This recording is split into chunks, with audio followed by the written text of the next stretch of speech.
Marco's voice, a cheerful and persistent current, flowed through the daily grind. "Morning, Mr. Henderson. Did you see that article about the migrating bluebirds? Fascinating stuff, absolutely fascinating."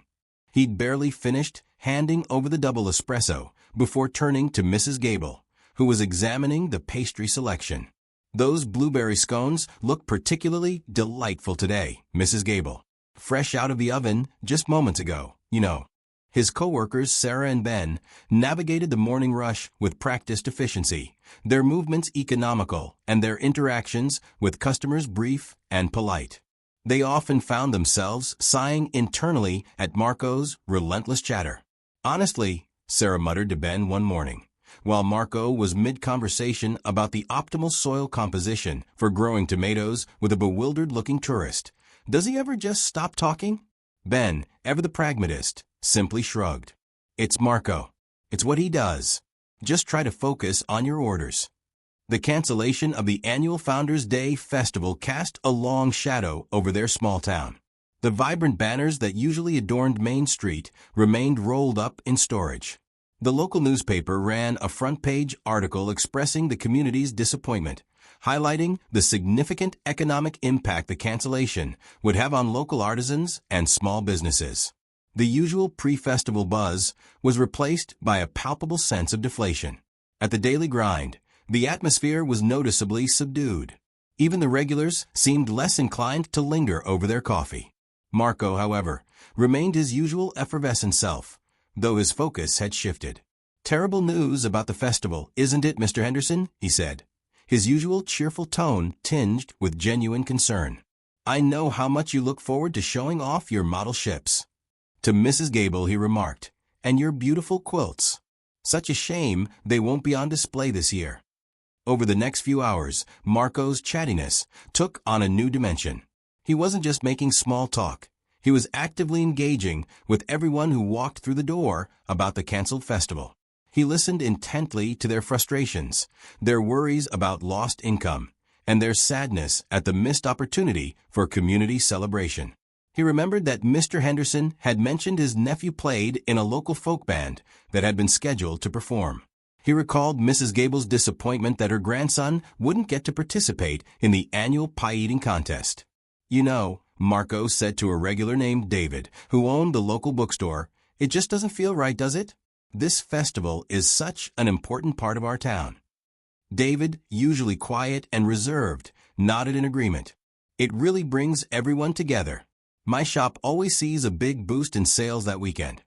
An idea began to flicker in Marco's mind, sparked by the collective disappointment he was witnessing and the countless conversations he was having.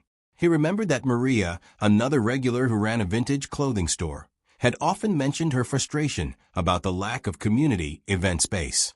He also recalled a conversation with old Mr. Abernathy about the vacant lot behind the bakery, which Mr. Abernathy owned but rarely used. As the day wore on, Marco's usual stream of unrelated chatter transformed into a focused effort to connect people and resources. "Mrs. Gable," he said, leaning across the counter, "you mentioned your grandson loves the pie-eating contest. What if we organize something smaller, just for the kids?" Mrs. Gable's face brightened. "Oh, I'd be happy to bake some pies." Then, turning to Mr. Henderson, Marco asked, "Your nephew's band, the Wandering Minstrels, they were supposed to play at the festival, right? Would they be interested in playing a smaller, more informal gathering?" Mr. Henderson's eyes lit up. "I'm sure they would." They were really disappointed about the cancellation. Sarah and Ben watched with a mixture of bewilderment and grudging admiration as Marco's network of cafe regulars began to mobilize.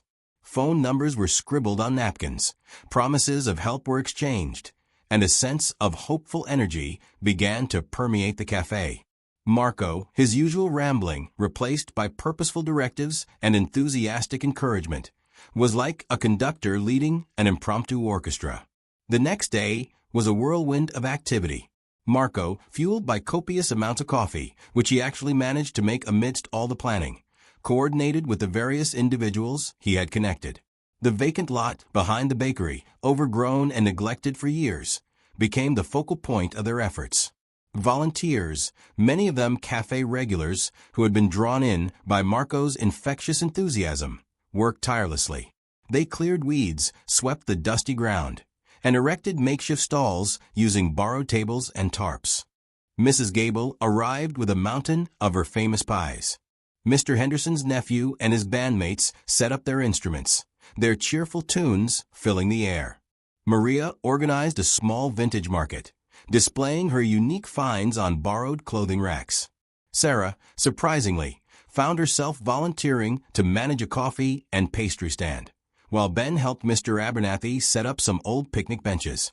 By Saturday afternoon, the vacant lot had been transformed into a vibrant community gathering space. Fairy lights, strung up by a regular who owned an electrical supply store, twinkled in the afternoon sun. Children chased each other across the makeshift grounds, their laughter echoing through the air. The aroma of freshly grilled hot dogs, courtesy of a local butcher who had also been a regular at the cafe, mingled with the sweet scent of Mrs. Gable's pies. The Community Connection Day, as it had been spontaneously named, was a resounding success. People from all walks of life mingled, sharing stories and laughter. Local artisans, who had been facing financial hardship due to the festival cancellation, had a chance to showcase their creations. The wandering minstrels played lively folk tunes, their music providing a joyful soundtrack to the afternoon. As dusk began to settle, casting long shadows across the bustling gathering, Mr. Thompson, the usually reserved owner of the Daily Grind, stepped onto a small, makeshift stage. A hush fell over the crowd. "I've watched in amazement over the past few days as this incredible event has come together," he said, his voice filled with genuine emotion. "It's a testament to the spirit of our community, and it's all thanks to one person." He paused, his gaze settling on Marco, who stood near the back, a look of humble surprise on his face. "Many of you know that the Daily Grind has been a cornerstone of this town for many years," Mr. Thompson continued.